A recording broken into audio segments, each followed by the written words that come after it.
So let's talk about the song. I mean, obviously, One More Day has changed your life. It's changed a lot of people's lives as well. Hmm. One of the coolest collaborations ever between you and another amazing songwriter, Bobby Tomberlin, who Hmm. is just an incredibly gifted songwriter. Yep. I'd love to kind of tell us the genesis of the song, how it came to be, like early on when you guys are really starting to sit down with it. Okay. Well, we were. It was. I had been writing at Island Bound Music, and our publishing company had burnt. There was a fire, and there was a really bad fire, so we had to move everything out into like storage building. And so we were all everybody's office furniture and everything was just in this big room. And at Island Bound, we had this writer. His name was Roger Cook, and Roger's in the Hall of Fame. I mean, he wrote Mm-hmm. "I Like to Teach the World to Sing," "Long Cool Woman in a Black Dress," "You Got Your Troubles, I Got Mine." Just an amazing writer. Well, his piano was there, and for some reason, I don't know if I didn't have my guitar or I didn't, or just chose not to use it. Um, so Bobby and I were writing that day, and I was just sitting at the piano, and Bobby brought the idea in, and he had a lot of that first verse already written. And honestly, my first reaction was I really was afraid that the title had already been written so many times, because it's like, okay, this it's got to be done, and it had been, but I hadn't heard it and he hadn't heard it. But so uh, Bobby played the first verse and we changed a few things around. But I was on the piano, and I'm a okay songwriter piano player. I'm playing G and C pretty much. But I think I think that helped me over the years with a lot of my songs I wrote on piano because it was simple. Sometimes I complicate things on the guitar because I'm a much better guitar player than piano player. Um, so I had this melody, and it just really happened to work. And I mean I think within a few minutes we had the chorus was written. Hmm. And that was, to me, that was the song. Rick Hall, always said, okay, if you got a chorus song, you put one hand over the first verse and the other hand over the second verse, and that chorus needs to tell you that's the song. People really don't go, they can't tell you the second verse of their favorite song, but they can tell you the chorus probably. Mm-hmm. So we really concentrated on that, and once we had that, it was. I mean, I don't know that we spent 2 hours on the song, and we were very deliberate, and we wanted to make sure we didn't necessarily have to be a song about death, but it worked that way, or just loss. Mm-hmm.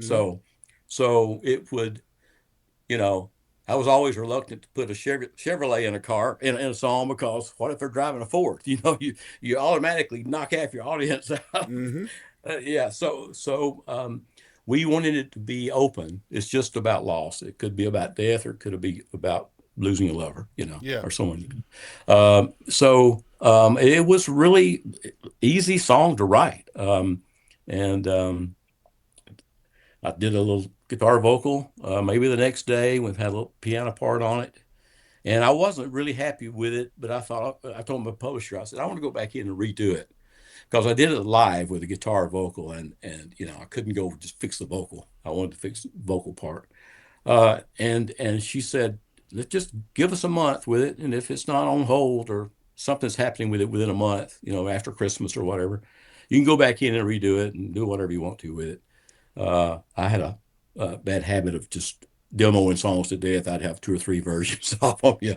But anyway, I never got a chance to redo it because it was on hold pretty fast Yeah. and recorded. It was on hold really, I mean, by several people, and then it got to Diamond Rio really probably within a month. Still, all that happened within a month.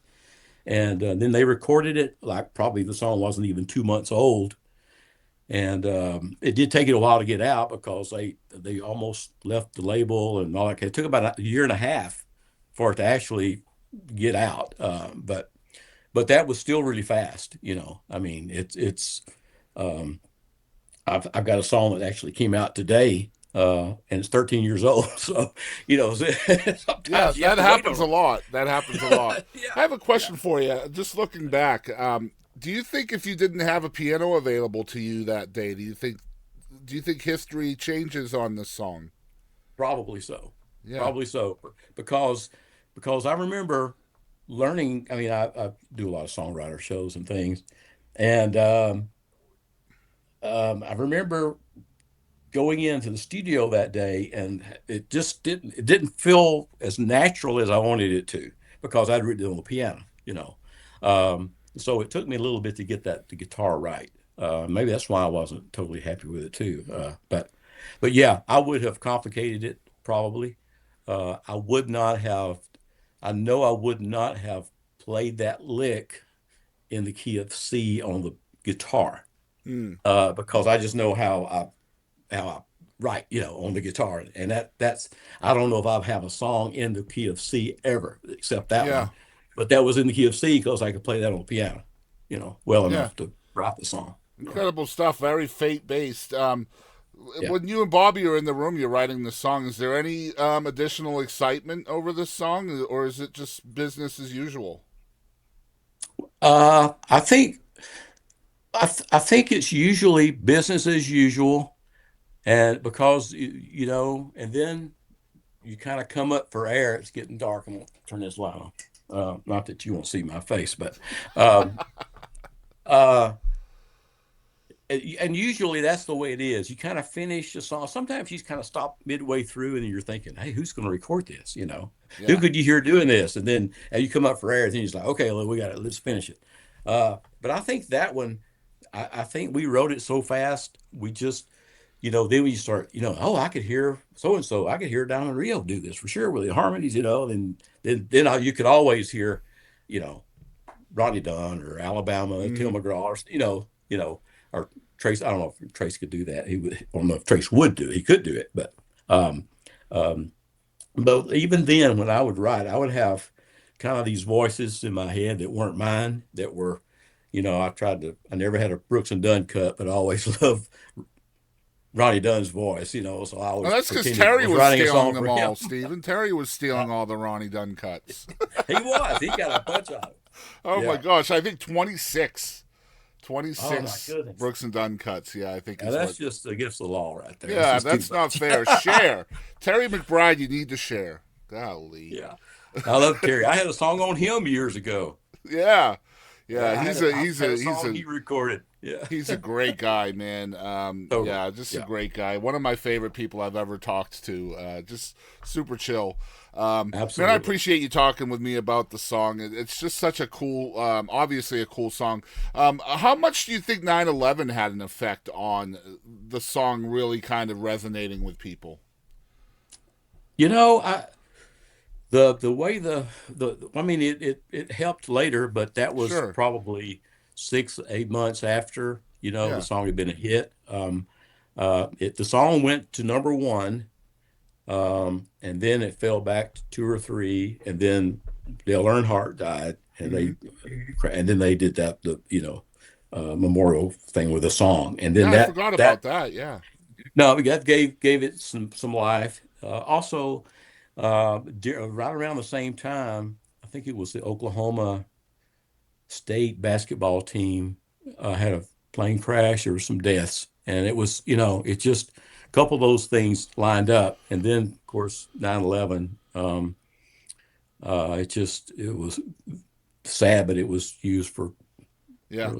it just worked for all that. There's a lot of loss during that year. Yeah, it must be hard having a song about loss that resonates with people so much. It's something that we're all gonna deal with, right? We all deal with Right. loss, and those kind Yep. of songs is, I mean, is unfortunate as they are, we're all gonna resonate to them, especially if they're done Yeah. well.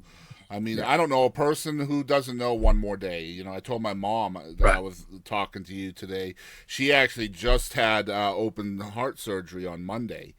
Mm. So yeah, So like she's always listened to this song because my dad passed away in 2013. So this is kind of her song for him, reminds her of him. Right, So, and I know right. that story exists for so many people. So Absolutely. like Yeah, knowing that yeah. you're the guy, you and Bobby are the guys that came up with that. That's got to be a pretty profound feeling as well, right?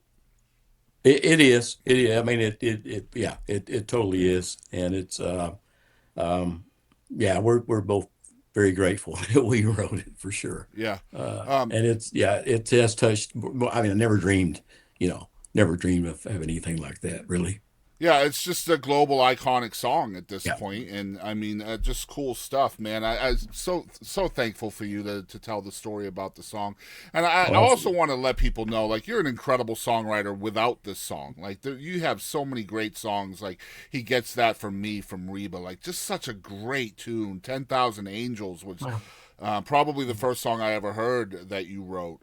Just Mhm. Mindy McCready, her delivery of that song was incredible. Right. Just awesome stuff, man. Thank you. That you have come up with.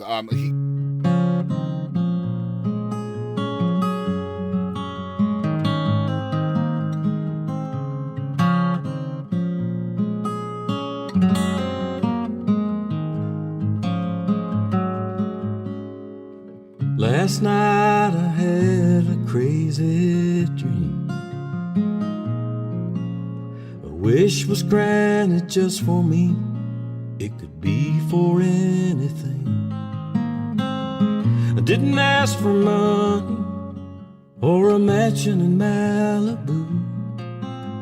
I simply wished for one more day with you. One more day, one more time, one more sunset, maybe I'd be satisfied. But then again, I know what it would do. Leave me wishing still for one more day with you.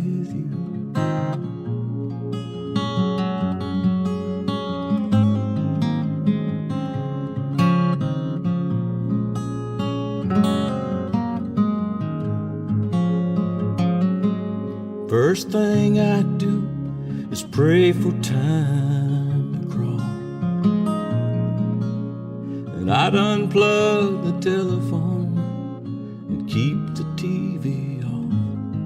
I'd hold you every second, say a million I love yous. That's what I'd do with one more day with you. One more day, one more time, one more sunset, maybe I'd be satisfied. But then again, I know what it would do.